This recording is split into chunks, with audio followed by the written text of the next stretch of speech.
अस्सलाम वालेकुम class B psychology students. आज हमारा डेवलपमेंटल साइकोलॉजी का लास्ट चैप्टर है। इसके मतलब इस चैप्टर को कवर करने के बाद हमारा कोर्स कंटेंट सारे कंप्लीट हो जाते हैं, कवर हो जाते हैं। एडोलेसेंस जो रिमेनिंग था मैंने आपसे कहा था कि इसको मैं लास्ट में करवाऊँगी, थोड़ा लेंथी था। एडोलेसेंस वो टाइम पीरियड होता है मतलब 15, 24, 20, 19, 20 तक, 14 ऐसे 20, 24 इस तरह से। एडोलेसेंस ट्रांजिशनल फेज है, ठीक है, ग्रोथ का। And development between childhood and adulthood, इन दोनों के इन बिटवीन जो टाइम पीरियड होता है उसको एडोलेसेंस कहते हैं। According to World Health Organization define adolescent as any person, कोई भी इंडिविजुअल हो सकते हैं जिसकी एज जो है 10 से लेकर 19 ईयर्स तक हो, यंग पर्सन, ठीक है, या 10 से लेकर 24 तक हो, उसको कहते हैं एडोलेसेंट। अब फिजिकल डेवलपमेंट इस स्टेज में क्या होती है, जैसे हम लोगों ने बाकी फेजेस में भी पढ़ा, इसमें भी पढ़ते हैं। बेसिक जो हमारे पास फैक्ट आ जाते हैं ब्रेन का। फ्रंटल कॉर्टेक्स जो होते हैं, एरिया ऑफ द ब्रेन वो रिस्पॉन्सिबल होते हैं रैशनल थिंकिंग का, उसमें स्टिल डेवलपमेंट हो रही होती है एडोलेसेंस के टाइम पीरियड में, ठीक है, चीज़ें सीख रहे होते हैं। एडोलेसेंस डिफर फ्रॉम एडल्ट क्योंकि उनका बिहेव करने का अंदाज वो मुख्तलिफ होता है। सॉल्व प्रॉब्लम्स, मेक डिसीजन, ये एडोलेसेंट्स और एडल्ट में दोनों में डिफरेंस होता है। रिसर्च जो रिसेंट हुई उन्होंने ये उनके सामने ये बात आई कि बायोलॉजिकल एक्सप्लेनेशन है इस डिफरेंस के लिए, कि जो ब्रेन कंटिन्यू करते हैं डिवेलप ड्यूरिंग द एडोलेसेंस और इवन अर्ली एडल्टहुड तक वो चीज़ जा रही होती है, यानी ब्रेन में डेवलपमेंट हो रही होती है ब्रेन की बेसिकली।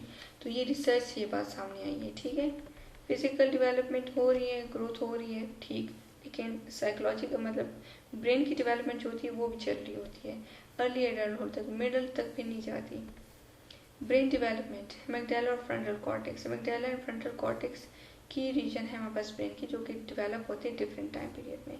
मैगडाला जो है वो स्ट्रेस प्रोसेस करते हैं, इमोशंस को, रिस्पॉन्सिबल होते हैं इंस्टिंक्चुअल रिएक्शंस को, जैसे कि फियर हुआ, एग्रेसिव बिहेवियर हुआ, मैच्योर्स अर्ली। दूसरी तरफ हम अगर देखें तो जो फ्रंटल कॉर्टेक्स है, area of the brain responsible होते हैं जजमेंट के लिए, सेल्फ कंट्रोल के लिए, इमोशनल रेगुलेशन के लिए, रैशनल थॉट के लिए, गोल सेटिंग के लिए, मोरालिटी के लिए, अंडरस्टैंडिंग के लिए, कंसिक्वेंसेस के, is not yet fully develop in teenagers. Frontal cortex होते हैं वो फुली डेवलप नहीं होता, ठीक है, इस टाइम पीरियड में यंग जो यंग एज जो होती है। In fact, this area of the brain develops dramatically during adolescence into the mid-20s. लेकिन ये डेवलपमेंट इसकी स्टार्ट हो जाती है ड्रामेटिकली इस एडोलेसेंस के टाइम पीरियड में, या हम कह सकते हैं मिड-20s, ठीक है। न्यूट्रिशन और एक्टिविटी में क्या आ जाता है जी, एडोलेसेंट जो होते हैं वो रेडी होते हैं मतलब डिसीजन लेने के लिए, अपनी बॉडी के बारे में, अपनी हेल्थ के बारे में हेल्थी डिसीजंस लेते हैं कि क्या खाना चाहिए, क्या पीना चाहिए, किस तरीके से एक्टिव रहेंगे, कितनी स्लीप इनको लेनी चाहिए, ठीक है, इंपॉर्टेंट डिसीजन जो कि प्रोमोट करती हैं इनके हेल्थ को। अनफॉर्चुनेटली बहुत सारे टीनेजर्स ऐसे होते हैं जो कि हेल्दी डिसीजन नहीं बना पाते क्योंकि उनका फ्रंटल कॉर्टेक्स होते हैं वो स्टिल डेवलप कर होते हैं, partly due to the culture, जिस कल्चर में वो रह रहे होते हैं, जिस कल्चर से वो बिलोंग करते हैं उस पर भी डिपेंड करते हैं। यूनाइटेड स्टेट्स में 20% इंडिविजुअल जिनकी एज 12 से लेकर 19 तक थी उनमें मोटापा देखा गया। अगर किसी भी मतलब एक डॉक्यूमेंट्री है यहाँ पे क्लास, अगर आप लोग भी देखना चाहो, if you have ever the opportunity to watch the documentary fed up, तो इसको देखो। It powerfully shows how we are failing our adolescent in terms of healthy eating, किस तरीके से क्योंकि इनका फ्रंटल कॉर्टेक्स, एक्सक्यूज मी, इनका फ्रंटल कॉर्टेक्स ब्रेन का जो होते हैं वो स्टिल डेवलप हो रहा होता है, तो मतलब हेल्दी डिसीजन चॉइसेस नहीं बना पाते। तो यूनाइटेड स्टेट में देखा गया कि 20% इंडिविजुअल जो थे इस एज के एडोलेसेंट, उनमें बहुत मोटापा देखा गया। और फिर एक डॉक्यूमेंट्री भी है फेड अप, तो वो भी इस चीज़ को ही बता रही है, उसमें भी ये कहानी शो की गई है कि इनमें अनहेल्दी हैबिट्स बहुत ज़्यादा होते हैं इस एज में। हेल्दी ईटिंग आ जाती, teens need to be taught how to make healthy eating choices, सारी बातें, कुछ हेल्दी टिप्स आ जाते हैं जो कि उनको बताने चाहिए limit foods like cookies, candy, frozen desserts हुए, चिप्स हुए, फ्राइज हुए, ठीक है। Lot of sugar, unhealthy fat और ये जंक फूड्स जैसे हो गए, फास्ट फूड, ये सारा। क्विक स्नैक और try recharging with pear apple, मतलब उसके इंस्टेड ऑफ दिस मतलब वेजिटेबल और फ्रूट्स को प्रेफर करें। कैरेट्स हुए, ठीक है, sliced veggies. Don't add sugar to your food और ड्रिंक, चीनी का इस्तेमाल ना हो। Fat free low fat milk, avoid sugary drinks, soda, energy drinks, sweet tea, ये जो आजकल बहुत ज़्यादा है। हम इर्द गिर्द में भी देखें तो बहुत सारे टीनेजर्स जो होते हैं एनर्जी ड्रिंक्स और ये ले रहे होते हैं। ये क्या है? कुछ भी नहीं है। सोर्स ऑफ कैलोरीज, ठीक है, 2015 से 2020 तक dietary guidelines recommend getting less than 10% of your daily calories from added sugar. 10% less than 10% से भी कम डेली बेसिस पे। In addition to making smart food choices, it is important to know that nutritional needs of adolescents are unique. क्यों? जैसे कि calcium है, vitamin D है, potassium है, फाइबर है, प्रोटीन है, आयरन है। कैल्शियम का आपको पता है कि बिल्ड स्ट्रॉन्ग बोन्स और टीथ, और गुड सोर्सेज ऑफ कैल्शियम हमारे पास फैट फ्री आ जाता है, योगर्ट और चीज़ आ जाती है। विटामिन डी मतलब ये सारी चीज़ें इनके लिए हेल्पफुल होती है, सपोर्टिव होती है इनकी हेल्थ के लिए, उनको ज़रूरत होती है। विटामिन डी जो है तो वो बोन्स को हेल्दी रखता है। गुड सोर्स हमारे पास ऑरेंज जूस आ जाता है, ठीक है। यहाँ पे भी मिल्क आ जाता है लो फैट वाला। पोटेशियम जो है वो लो करता है ब्लड प्रेशर को। और गुड सोर्स हमारे पास बनाना, सबसे जो बेस्ट सोर्स मैंने भी देखा है वो बनाना है। पोटैटोज हुए हमारे पास विद स्किन। फाइबर में जो कि stay regular and feel full, ठीक है, बंदा फुल फील करता है। गुड सोर्सेज इसमें हमारे पास बीन्स आ जाती हैं। प्रोटीन का अगर देखिए, ये जनरल बताया गया है कि किस तरीके से एडोलेसेंट को अपनी हेल्थ को, या जो एडल्ट्स होते हैं उनको किस तरीके से गाइड करना चाहिए एडोलेसेंट्स को अपनी हेल्थ के बारे में। टू गिव यू एनर्जी देती है, ग्रो स्ट्रॉन्ग। गुड सोर्सेज आ जाते हैं जी, पीनट बटर, एग, ये सारे, चिकन, आयरन हमारे पास है जी, ग्रो करते हैं, हेल्प करते हैं, इसमें रेड मीट आ जाती है। और अदर सोर्सेज हमारे पास आ जाते हैं, बीन्स, पीस, ये सारे। विटामिन सी लाइक ऑरेंज भी आप ले सकते हो खाने में, जूस के फॉर्म में भी ले सकते हो। Physical activity should be part of teenagers, यानी डेली लाइफ एक्टिविटी में play sports, take physical education classes in school, to मतलब अपने सारे रोज़मर्रा के काम में एक्टिव रहे। बाइकिंग, वॉकिंग, सारा रेगुलर फिजिकल एक्टिविटी जो है वो हेल्प आउट करती है, क्योंकि इनकी वेट को मैनेज करती है, स्ट्रॉन्ग मसल्स बनाती है, फ्लेक्सिबल होती हैं। नीड स्लीप, नींद तो बहुत अहम है। Sometimes it is difficult for teenagers to get enough sleep, क्योंकि स्पेशली जब वो अगर जॉब कर रही हैं या छोटे बहन भाइयों की केयर कर रही हैं, बिजी होते हैं बाकी एक्टिविटीज़ में स्कूल के बाद, तो हेल्दी ईटिंग और गेटिंग इनफ फिजिकल एक्टिविटी के साथ साथ जो है हेल्थ अच्छी रखने के लिए स्लीप भी इम्पॉर्टेंट है। Everyone needs enough sleep to do well in school, क्योंकि नींद पूरी होगी तभी एक इंसान अच्छी परफॉर्मेंस शो कर सकते हैं, इन्फेक्शन के साथ मुकाबला भी कर सकते हैं, मूडीनेस भी नहीं होगी, इरिटेबिलिटी भी नहीं होगी, ठीक है। लेकिन इस पॉइंट पे बहुत काफ़ी रिसर्च करने की ज़रूरत है स्टिल, क्योंकि कुछ स्टडी से ये देखा गया कि अगर नींद पूरी ना ली जाए तो वो कंट्रीब्यूट कर सकती है वेट गेन में। जैसे कि 13 साल से लेकर 18 साल की उम्र में 8 से 10 घंटे की नींद हर रात मतलब बच्चे को सोना चाहिए। सोशल डेवलपमेंट हमारे पास आ जाता है। सोशल डेवलपमेंट ड्यूरिंग एडोलेसेंस में क्या है, पेरेंट्स का बहुत इंपॉर्टेंट रोल है, ठीक है। It appears that most teens don't experience adolescence trauma and stress to the degree once famously suggested by Stanley Hall. Pioneer हैं जी वो स्टडी ऑफ एडोलेसेंट डेवलपमेंट के। स्मॉल नंबर ऑफ टीन्स जो होते हैं वो मेजर कॉन्फ्लिक्ट का शिकार हो सकते हैं विद देयर पेरेंट्स, और डिसएग्रीमेंट हो सकती हैं, लेकिन कम लेवल पे, इतनी ज़्यादा नहीं। जैसे कि एक एग्जांपल है, एक स्टडी में ओवर 1800 पेरेंट्स पे की गई थी एडोलेसेंट्स की, मुख्तलिफ कल्चर और एथिक ग्रुप से बिलोंग कर रहे थे। बार्बर ने की थी 1994 में। उन्होंने ये देखा था कि जो कॉन्फ्लिक्ट अकर हो रहे थे over day to day issues जैसे कि होमवर्क, मनी, ये सारी चीज़ों से, curfews, clothing, friends, chores, close friend हुए, पीयर्स हुए, इन सब से these disputes occur because adolescents drive for independence, खुद को डिपेंडेंसी से हटाना चाहते थे, इंडिपेंडेंट होना चाहते थे, और ऑटोनॉमी। इसी की वजह से पेरेंट के साथ वो आर्गूमेंट करते थे, इसी की वजह से डिसएग्रीमेंट होती थी। ठीक है, पेरेंट के सुपरविजन और कंट्रोल में सारा काम करते थे और ये इससे खलासी चाहते थे। जो इस किस्म के आर्गूमेंट्स हैं वो डिक्रीज कर देते हैं टीन एज के स्टूडेंट्स, टीन एज के बच्चों की डेवलपमेंट को। मतलब जैसे जैसे वो डेवलप हो रहे थे तो इस चीज़ में डिक्रीज आ रहा था, क्योंकि वो मतलब जैसे बंदा एडोलसेंस से एडल्टहुड की तरफ जाते तो इंडिपेंडेंट होता जाते, तो वो कॉन्फ्लिक्ट की सिचुएशन जो है वो कम होती जा रही थी। ठीक है, क्लैश पेरेंट्स के साथ इनका कम होता जा रहा था।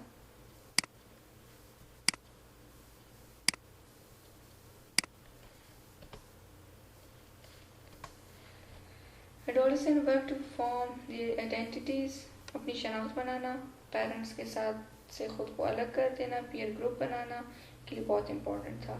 स्पेंडिंग लेस, ठीक है, इतना ज़्यादा नहीं। Warm and healthy parent child relationship have been associated, मतलब पॉजिटिव चाइल्ड आउटकम, एक ऐसा रिजल्ट मिलता था। बेटर ग्रेड मिलते थे बच्चों के, आते थे। स्कूल बिहेवियर जो था कुछ हद तक प्रॉब्लमेटिक था लेकिन इतना ज़्यादा नहीं था, जैसे कि यूनाइटेड स्टेट में एज वेल एज बाकी कंट्रीज़ में देखा गया है। इसके अलावा peers take on greater importance during, क्योंकि मतलब एज सेम एज फेलोज जो होते हैं वो बहुत इंपॉर्टेंट होते हैं एडोलसेंट के टाइम पीरियड में। Family relationship remain important too, लेकिन वो इतने नहीं होते जितने कि एडोलसेंट के लिए पीयर्स होते हैं। Changes during adolescent involves renegotiation of parent child relationship, मतलब बातचीत के ज़रिए से एक तरह से मसले का हल निकालना, पेरेंट्स के साथ डिस्कस करते थे। Strive for more independence and autonomy during this time, different aspects of parenting become more salient. For example parents digital supervision monitoring जो है वो बहुत इंपॉर्टेंट हो जाती थी एडोलसेंट की। Spend more time away from parents, तो वो मतलब नज़रसानी ज़्यादा रखते थे। ठीक है, and in the presence of peers parental monitoring encompasses a wide range of behavior such as parent attempts to set rules कि बेटा आपने या बेटी आपने ये नहीं करना, इन फ्रेंड के साथ नहीं बैठना, तो इस सेट रूल्स और ये रेगुलेशन को फॉलो करना। और ये जो बच्चे थे तो ये इससे एक तरह से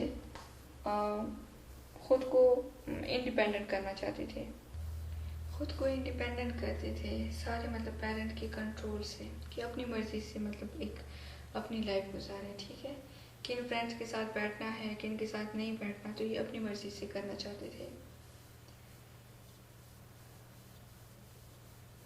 willingness to disclose information to their parents, मतलब पेरेंट्स के साथ बात शेयर करना ना शेयर करना, ये सारा।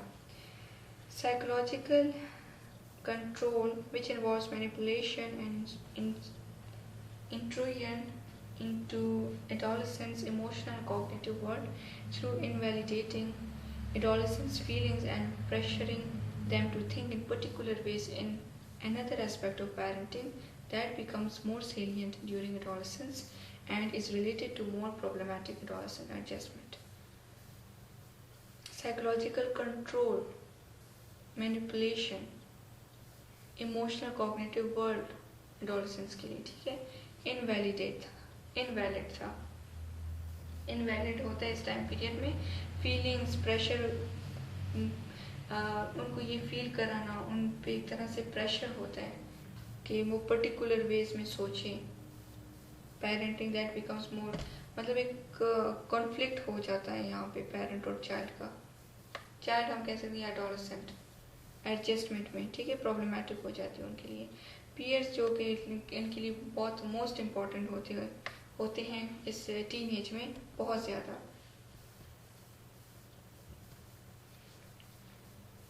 इस फिगर में बताया crowd refer to different collection of people है, हर एक का अपना बैकग्राउंड है।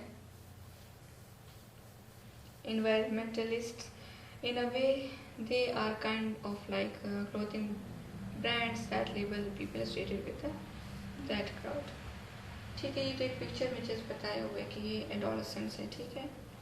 लेकिन होते मुख्तलिफ कल्चर से बिलोंग करते हैं, मुख्तलिफ एथनिक ग्रुप से भी बिलोंग कर सकते हैं, लेकिन इनके लिए जो मोस्ट प्रायोरिटी पे होता है वो इनका पीयर ग्रुप होता है। इक्वली इनके फैमिली रिलेशंस भी होते हैं, लेकिन वो थोड़ा सा आप कह सकते हो कि कम लेवल पे होते हैं। As children become adolescents they usually begin spending more time with peers, वही बात है, और लेस टाइम अपनी फैमिली के साथ। इंटरेक्शन जो है वो इंक्रीज हो जाता है।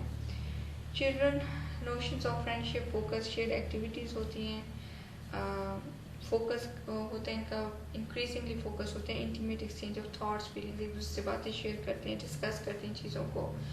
नेक्स्ट हमारे पास आ जाते हैं जी romantic relationships. Adolescence developmental period है जिसमें रोमांटिक रिलेशनशिप जो है वो फर्स्ट प्रायोरिटी पे या इमर्ज हो जाते हैं।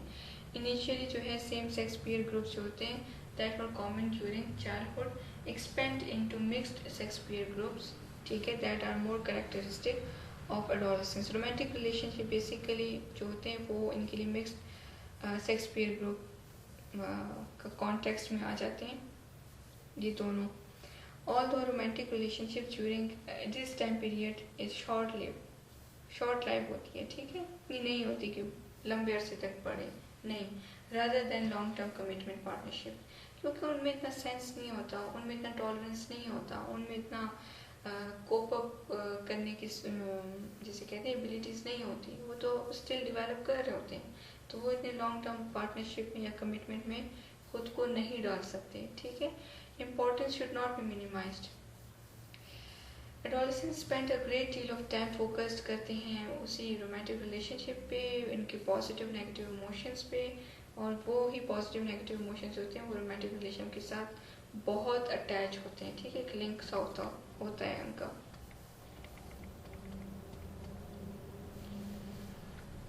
फैमिली रिलेशनशिप्स, फ्रेंडशिप से ज़्यादा रोमांटिक रिलेशनशिप इनके लिए इंपॉर्टेंट होते हैं फैमिली रिलेशनशिप या स्कूल से हटके। रोमांटिक प्रायोरिटी पे romantic relationship contribute to adolescence यानी आइडेंटिटी फॉर्मेशन, उसकी बेस पे बनाते हैं कि मैं ये हूँ, मेरी ये इम्पोर्टेंस है और ये है ऐसा। Changes in family and peer relationship आ जाते हैं, एडोलसेंस इमोशनल बिहेवियर एडजस्टमेंट हो जाती है। इमोशनल चेंजेस पे आ जाते हैं जो कि हमने नोटिस किया होगा टीन एज में, show strong feelings and intense emotions को शो करते हैं मुख्तलिफ टाइम पीरियड में। मूड जो होते हैं वो अनप्रिडिक्टेबल हो जाते हैं, अप्स एंड डाउन्स होते हैं, ठीक है, इंक्रीज कॉन्फ्लिक्ट की तरफ लीड आउट कर देता है। बच्चे का ब्रेन जो है वो स्टिल लर्निंग कर रहा होता है कि किस तरीके से कंट्रोल करने इमोशंस को एक्सप्रेस करने। सेंसिटिव बहुत होते हैं इमोशंस के लिए, ठीक है। यंग पीपल जो होते हैं वो बेटर होते हैं, मतलब रीडिंग एंड प्रोसेसिंग दूसरे लोगों के इमोशंस को अंडरस्टैंड करने के लिए जैसे जैसे वो ओल्डर हो रहे होते हैं, लेकिन ये स्टिल डेवलपिंग स्किल्स होती हैं।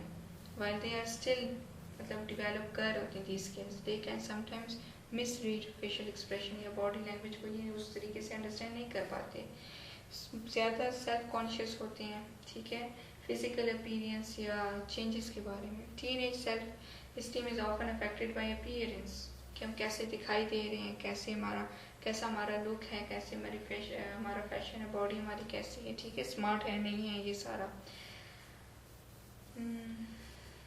ठीक। Goes through a stage of thinking and acting as if nothing bad could happen to him, मतलब कुछ भी नहीं हुआ।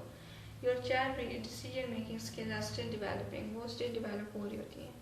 Still learning about the consequences of action, एक चीज़ जो है वो एक अमल स्टार्ट है, ठीक है, डेवलपिंग का प्रोसेस स्टार्ट है। चेंजेस इन रिलेशनशिप में क्या आ जाता है कि जिसमें हम लोग देखते हैं कि want to spend less time with family और फ्रेंड के साथ ज़्यादा करना, आर्गूमेंट ज़्यादा करना, कॉन्फ्लिक्ट पेरेंट और चाइल्ड के दरमियान, ठीक है, टीनेज के लिए ये नॉर्मल है। इंडिपेंडेंस की तलाश में ये चीज़ें होती रहती हैं। ये शो करती हैं कि चाइल्ड इज मैच्योरिंग, अपने हक के लिए वो लड़ना शुरू कर देते हैं। कॉन्फ्लिक्ट टेंड्स टू पीक पे पहुंच जाते हैं अर्ली एडोलसेंस पे। If you feel like you are arguing with your child all the time, हर वक्त मतलब एक तरह से बहस की सूरत हाल आ जाती है, ठीक है। लॉन्ग टर्म रिलेशनशिप को भी अफेक्ट कर सकते हैं with your child. Different way से परसीव करते हैं, चीज़ों को देखते हैं, समझते हैं। क्यों? क्योंकि अपसेट होता है, because your child wants to upset you. मतलब दिस इज़ नॉट बिकॉज कि मतलब ये नहीं कि बच्चा आपको या बच्चे किसी इंडिविजुअल को अपसेट करना चाह रहा होता है, नहीं, बल्कि ये मतलब एब्स्ट्रैक्ट थिंकिंग उसकी स्टार्ट हो जाती है, ज़्यादा एब्स्ट्रैक्ट थिंकिंग वो स्टार्ट कर जाता है। And to question different point of view, मुख्तलिफ आपने देखा होगा कि अक्सर हर एक बात पे क्वेश्चन करते हैं कि अच्छा ये कैसा होता नहीं, उन्होंने ऐसा ड्रेस क्यों पहना था, उनके कल्चर में ऐसी बात क्यों है। तो इस किस्म के मुख्तलिफ क्वेश्चनिंग स्टार्ट कर देते हैं मुख्तलिफ पॉइंट ऑफ व्यू के बारे में। इसी सेम टाइम में सेम टाइम पे कुछ टीनेजर्स जो होते हैं वो मतलब अफेक्ट ऑफ बिहेवियर को अंडरस्टैंड नहीं कर पाते, ठीक है। दूसरे लोगों के कमेंट अगर उन पे करें या आपस में कुछ लोग एक दूसरे के ऊपर कमेंट पास करें तो उनको उनकी बिहेवियर को ये किस तरीके से अफेक्ट इनके बिहेवियर को करे या इनका कमेंट दूसरे लोग के बिहेवियर को कैसे अफेक्ट करे, तो इस चीज़ को ये अंडरस्टैंड नहीं कर पाते। लेकिन ये skill with the passage of time develop हो जाती हैं। Supporting social and emotional development भी रोल मॉडल के एडोलसेंट के लिए रोल मॉडल होने चाहिए। Maintain positive relationship with friends, children, partner, colleagues, ठीक है। Observing relationship, respect, empathy, positive way of conflict resolution होना चाहिए, मसले का हल। बच्चों के फ्रेंड्स कौन है, ठीक है, कौन घर आ रहा है, मतलब सारा जो हमारे नॉर्मल लाइफ में होती है सारी वही बातें हैं। रिलेशनशिप, सोशल रिलेशनशिप में उसके कौन है, इम्पॉर्टेंट फ्रेंड उसका कौन है, सेंस ऑफ सेल्फ बच्चे का क्या है, बच्चे के फीलिंग्स को अंडरस्टैंड करना, उससे बात करना, अगर वो बात करना चाह रहे हैं उसको टाइम देना फुल अटेंशन के साथ, ठीक है। स्पेसिफिक टाइम देना जब आप बच्चे को मतलब सुन सको। बी एक्सप्लिसिट यानी open about your feelings, share करना। मतलब अगर बच्चा जो है बुरी तरीके से बिहेव करे तो ओपनली उनसे डिस्कस करें कि हमें अच्छा है कि आपने ऐसा किया, ये ठीक नहीं था, तो उससे ओपनली एक्सप्रेस करें, ओपनली शेयर करें। Role model, positive way deal, ठीक है, मुख्तलिफ मूड्स और इमोशंस को डील करना। रिलेशनशिप के बारे में, सेक्सुअलिटी के बारे में उससे डिस्कस करना। टीचेबल मोमेंट्स, इश्यूज़ के बारे में, मतलब जो कि किन मसाइल की बेस बन सकते हैं, ठीक है। नॉन फिजिकल भी हो सकते हैं, उस पर भी फोकस करना। टीनेजर्स सेल्फ कॉन्शियस बहुत होते हैं, एंशियस होते हैं अपनी बॉडीज अपीयरेंस के बारे में, तो उनको रीइंफोर्स करना। Positive aspect of child social emotional development, connected रहना, ठीक है, टीनेज बच्चे के साथ, ये बहुत इंपॉर्टेंट है उनकी सपोर्ट के लिए, सोशल हुआ या इमोशनल हुआ, दोनों। आइडेंटिटी फॉर्मेशन पे आ जाते हैं। आइडेंटिटी फॉर्मेशन को इंडिविजुएशन भी कहते हैं, यानी development of the distinct personality होती है इंडिविजुअल की regarding as persisting entity, personality continuity जिसको कहते हैं। ये वो स्टेज होती है जिसमें इंडिविजुअल की कैरेक्टरिस्टिक्स जो होती है वो पोजेस जो कर होता है। रिकॉग्नाइज, एस्टैब्लिशमेंट, रेपुटेशन, ठीक है, इसको कहते हैं।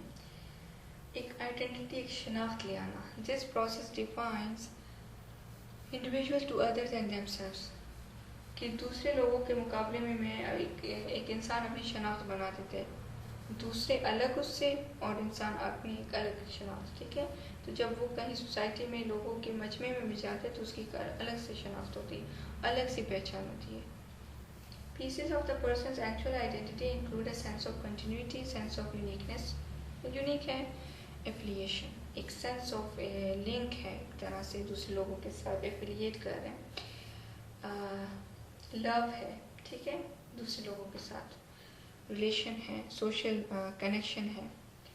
Identity formation leads to a number of issues भी, मसले मसाइल भी इससे बनते हैं, जैसे कि पर्सनल आइडेंटिटी में अगर हम देखें, identity where the individual has some sort of comprehension of themselves as a discrete and separate entity, खुद को बिल्कुल मतलब अलग से समझना, सेपरेट, बिल्कुल टोटली एंटिटी, एक अलग से। This may be through individuation whereby undifferentiated individual जो होते हैं वो यूनिक हो जाते हैं।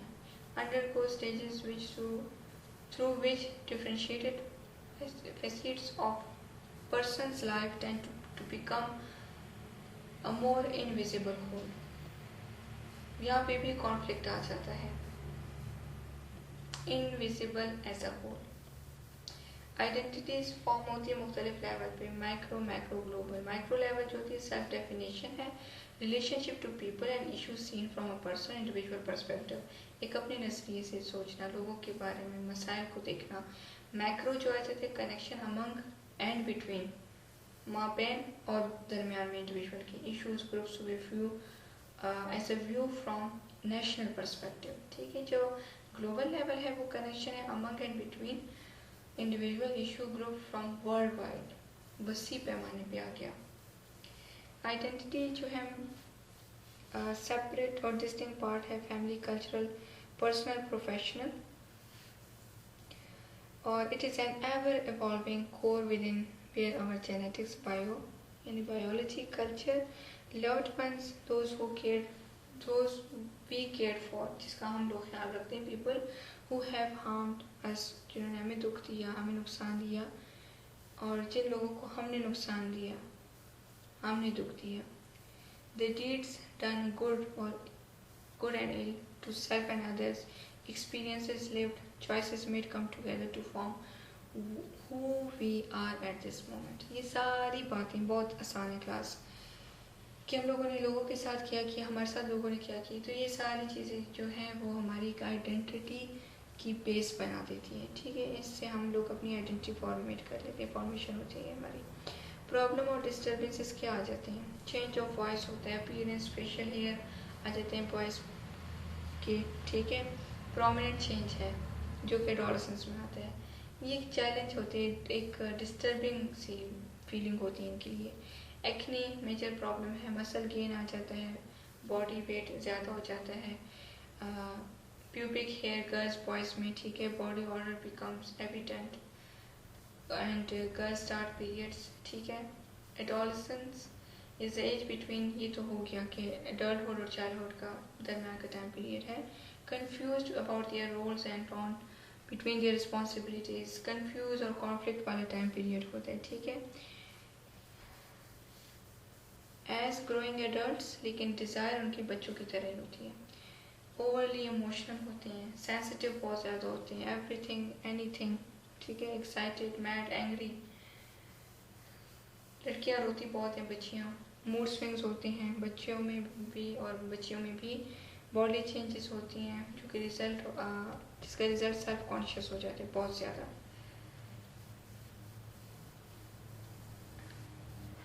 अच्छा ना फील करना। ठीक है, प्यूबर्टी के स्टेज पे फीलिंग ऑफ इन्फीरियरिटी, सुपीरियरिटी आ जाती है, सेक्सुअल फीलिंग्स आ जाना। ठीक है, फीलिंग्स एंड थॉट्स, गिल्ट, ये सारा। Adolescence is a time when kids develop and exercise their independence.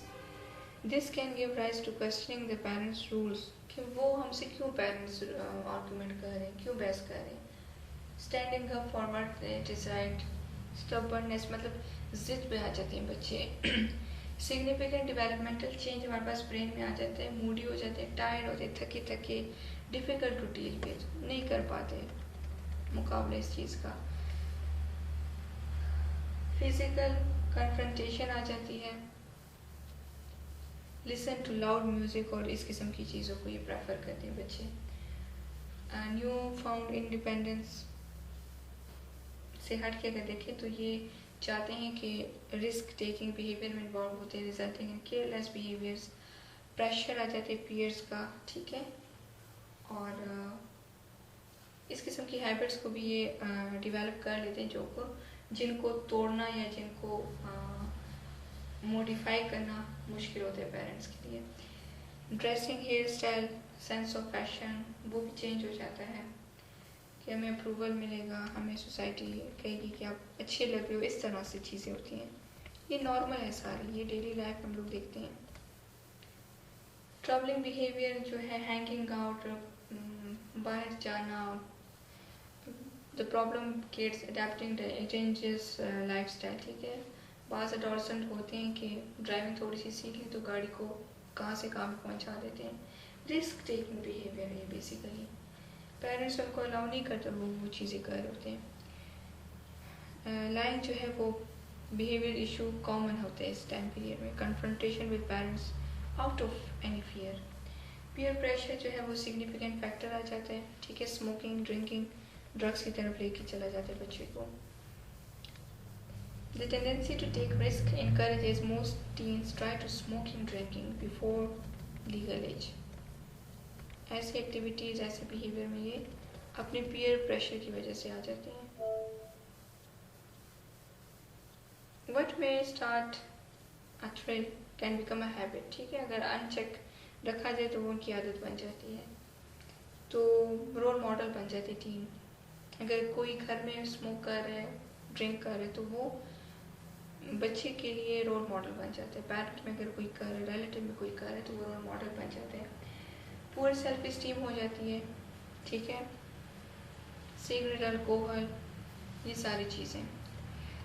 High school is not all about fashion, friends, parties, kids, educational activities on their plate. Pressure to perform academically, academic wise भी इनको मतलब pressure आता है कि काम इन्होंने hard work करना है, इन्होंने ग्रेड अच्छी लेनी है, ठीक है, तो ये भी स्ट्रेसफुल होता है इनके लिए, और इनका मूड जो होता है स्विंग होता है इसमें। Juggling school work, extra curricular activities, admission, ये सारी डिस्ट्रैक्शन, स्कूल रिजल्ट में एकेडमिक परफॉर्मेंस, वो भी प्रेशर आ जाता है, इन पे प्रेशर आ जाता है इसकी वजह से भी। कॉग्निटिव डेवलपमेंट अकॉर्डिंग टू पियाजे इस टाइम पीरियड में क्या होती है? Adolescents are now able to analyze situations logically, तो वो इस काबिल होते हैं cause and effect का, ठीक है। Hypothetical situations entertain what if possibilities about the world, इसके बारे में ये सोच समझना और एनालाइज करना शुरू हो जाते हैं। लॉजिकल थिंकिंग इनकी स्टार्ट हो जाती है। हाई लेवल ऑफ थिंकिंग इनको अलाउ करती है कि फ्यूचर के बारे में सोचें, एवेलुएट करें अल्टरनेटिव्स को, पर्सनल गोल्स को सेट करें। Individual differences, cognitive development among teens, these new capacities allow adolescents to engage in kind of introspection, ठीक है, इस चीज़ को इन्वेस्टिगेट करना, mature decision making,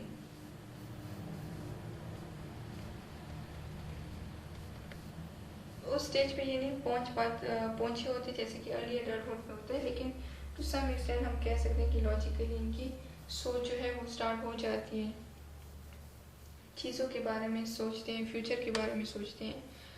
आगे है जी फॉर्मल ऑपरेशनल स्टेज थॉट, जो कि लास्ट पियाजियन स्टेज है। Child becomes able to reason not only about मतलब इवेंट्स, ऑब्जेक्ट्स, ठीक है, जस्ट उनके बारे में रीजनिंग स्टार्ट नहीं करता बच्चा, बल्कि हाइपोथेटिकल एब्स्ट्रैक्ट वन के बारे में भी ये रीजनिंग और क्वेश्चनिंग स्टार्ट कर देते हैं, और इसी वजह से इसको फॉर्मल ऑपरेशन स्टेज कहा गया है, जो कि ऑपरेट करता है, फॉर्म करते हैं, रिप्रेजेंटेशन करते हैं, ठीक है। ये अलाउ करते हैं इंडिविजुअल को to think and reason with a wider perspective, बड़े जाविये से सोचे, रीजनिंग करे। This stage of cognitive development, इसको हम लोग पियाजे के थ्योरी के अकॉर्डिंग फॉर्मल ऑपरेशनल थॉट या स्टेज कहते हैं, जो कि मूवमेंट है from ability to think and reason, from concrete visible events to an ability to think hypothetically and entertain what if possibilities about the world. एक बड़े जाविये पे आ जाना सोच के लिहाज से। An individual can solve problems through abstract concept के utilise करते हैं, हाइपोथेटिकल एंड डिडक्टिव रीजनिंग को, ट्रायल एंड एरर को यूटिलाइज करते हैं और प्रॉब्लम को सॉल्व करते हैं, सिस्टमेटिकली प्रॉब्लम को सॉल्व करते हैं इन अ लॉजिकल एंड मैथडिकल वेज। इस किस्म के तरीके और इस किस्म की चीज़ें जो हैं वो इमर्ज होना शुरू हो जाती हैं। हाइपोथेटिकल एंड एब्स्ट्रैक्ट थिंकिंग क्या है? वन ऑफ द मेजर हमारे पास जो फॉर्मल ऑपरेशन थॉट का आ जाती है वो कैपेसिटी है पॉसिबिलिटी नॉट जस्ट रियलिटी के, ये सोचते कम हैं, कंक्रीट इवेंट्स से रिलेट करते हैं, bound to concrete events than that of children. They can contemplate possibilities outside of the realm of what currently exists, ठीक है। एक मैनिफेस्टेशन हमारे पास ये आ जाती है एडोलेसेंस की कि increased facility with thinking about possibilities, कि क्या पॉसिबिलिटीज़ हो सकती है, इफ़ पॉसिबल तो फिर क्या होगा, इफ़ पॉसिबल तो फिर क्या होगा, इस किस्म की। Improvement of skill, deductive reasoning, which leads to development of hypothetical, जो कि हम लोगों ने फिलोसफी में भी मैंने आपको करवाया था मिड टर्म में, हाइपोथेटिकल रीजनिंग या हाइपोथेटिकल जो हमारे पास मेथड था उसमें भी यही था. This provides the ability to plan ahead, see the future consequences, action, provide alternative explanation of events. It also makes adolescent more skilled debater बन जाते हैं. Reason against friend parent के assumption के against reason देना के काबिल बन जाते हैं. More sophisticated understanding हो जाती है probability की. This appearance of more systematic abstract thinking allows the adolescent to comprehend यानी understand करते हैं the sort of high order abstract logic inherent in proverbs होते हैं, metaphor हुए, analogies हुई, उनको understand करने शुरू कर देते हैं. और ये इनको permit करती है appreciate the way in which the language can be used or convey multiple messages को. ठीक है. Children younger than the age 9 cannot comprehend at all, मतलब वो तो नहीं करते हैं 9 से कम, तो ये टाइम पीरियड स्टार्ट होता है कि 10 से अबव है. This also permits the application of advanced reasoning and logical processes to social and ideological matters such as interpersonal relationship हुए, politics हुए, philosophy हुई, religion हुआ, morality हुई, friendship, faith, fairness, honesty, ये सारी चीज़ें.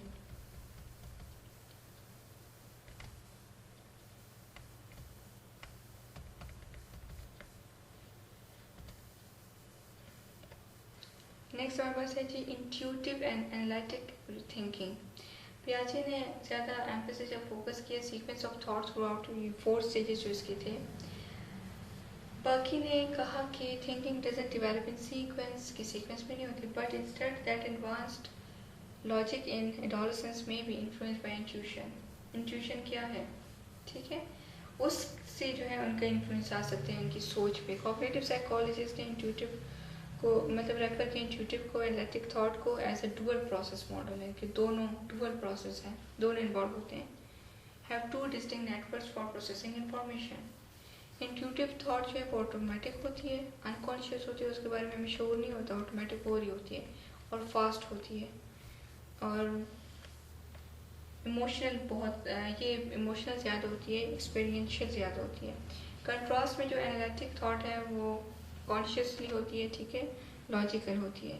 अब जो ये सिस्टम है ये इंटरेक्ट होते हैं एक दूसरे के साथ, मुख्तलिफ हैं लेकिन इंटरेक्ट हो रहे होते हैं. इंट्यूटिव थॉट जो है वो ईजियर है, क्विकर है, ठीक है, जल्दी हो रही होती है और मोर कॉमनली यूज होती है डेली लाइफ में. जैसे कि हम लोगों ने डिस्कस किया एडोलेसेंट के ब्रेन डेवलपमेंट सेक्शन में, इसी में हम लोगों ने किया था, ठीक है, ऊपर कि वो थिंकिंग स्टार्ट कर लेते हैं कि फ्यूचर के बारे में क्या होगा, पॉसिबिलिटी क्या आ सकती है, इस किस्म की क्वेश्चनिंग, इस किस्म की reasoning. The discrepancy between the maturation of the limbic system and the prefrontal cortex may make teens more prone to emotional intuitive thinking than adults. और इसी की बेस पे वो ज़्यादा intuitive thinking start कर लेते हैं as compared to adults. Adolescents जो होते हैं वो develop करते हैं, gain करते हैं, gain होता है इनका in form of logic and analytic thinking ability, और कभी कभी regress भी कर जाते हैं with social context, education, experience becoming major influence इनकी लाइफ का होता है. Simply अगर हम देखें तो smarter होते हैं, is measured by intelligence test, ठीक है. doesn't advance cognition as much having more experience in school life, मतलब experience इनका इतना नहीं होता लेकिन intelligent होते हैं.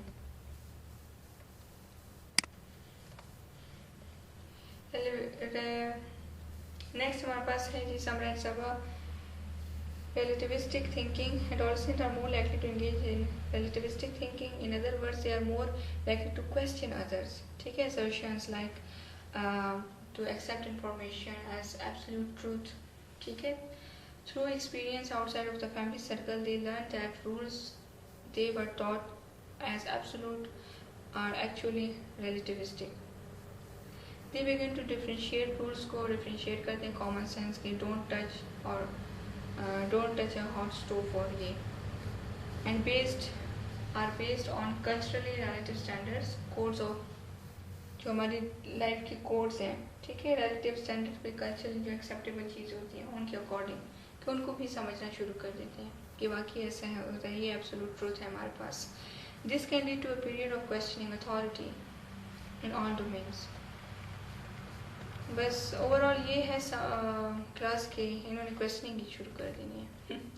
If you recall from the, जो हम लोगों ने मिडिल एडल्ट चाइल्डहुड में भी देखा, कोलबर्ग के थेरीज में भी उन्होंने ये कहा था कि moral development moves from series of stage, reasoning about morality becomes increasingly complex हो जाती है। चिल्ड्रन डेवलप होते हैं इंटेलेक्चुअली, दे पास थ्रू 3 स्टेजेस, जैसे कि प्री कन्वेंशनल मोरालिटी लेवल है, conventional morality, post conventional, 3 level है ना। ये हम लोगों ने मिड टर्म में किया है बहुत डिटेल में, इसलिए मैं इसको डिटेल में नहीं जाना चाह रही यहाँ पे। Middle childhood into early adolescence अगर देखें तो child begins to care about how situational outcomes impact others, किस तरह से वो असरअंदाज होते हैं, ठीक है। And want to please and be accepted, कि लोग हमसे खुश हों, हमारे सोशल रिलेशन हमसे खुश हों, उन्हें हमें एक्सेप्टेंस चाहिए। इस डेवलपमेंटल फेज में people are able to value the good that can be derived from holding to the social norms, society से एक्सेप्टेबल होते हैं in the form of law and less formalised rules. From adolescence and beyond अगर हम देखें तो adolescents begin to employ abstract reasoning to justify behaviors, for the justification of behavior. Moral behavior is based on self-chosen, self-selected ethical principles that are generally comprehensive and universal, जैसे कि justice है, dignity है, equality है। ये हमारे पास post conventional morality आ जाती है। Okay class, ये समरेंट सब हमारे पास डेवलपमेंटल साइकोलॉजी का लास्ट चैप्टर हो गया, जो कि आज ख़त्म हो गया, और डेवलपमेंटल साइकोलॉजी का पूरा कोर्स कंटेंट हमने कवर कर लिया अल्हम्दुलिल्लाह। बहुत सिंपल सी बातें, जस्ट स्टेजेस के नाम मैंने यहाँ पे इसलिए ऐड किए क्योंकि आप लोगों ने मिड टर्म में बहुत डिटेल में इसको किया था, ठीक है। जैसे कि हर लेक्चर के एंड में मैं कहती हूँ कि इसमें भी अगर कोई कन्फ्यूजन हो तो आप लोग मुझसे पूछ सकते हैं, किसी भी टाइम मैसेज कर सकते हैं, स्क्रीनशॉट शेयर कर सकते हैं, क्वेश्चन बना के, जो भी आपके माइंड में आ रहा हो, ठीक है। बट पेपर के लिए अच्छी प्रिपरेशन कीजिएगा, वाइवा के लिए अच्छी प्रिपरेशन कीजिएगा, ताकि फिर आपके मार्क्स कम ना आए या आपकी ग्रेड पे कोई नेगेटिव इफेक्ट ना आए। ओके, थैंक यू, अल्लाह हाफिज़।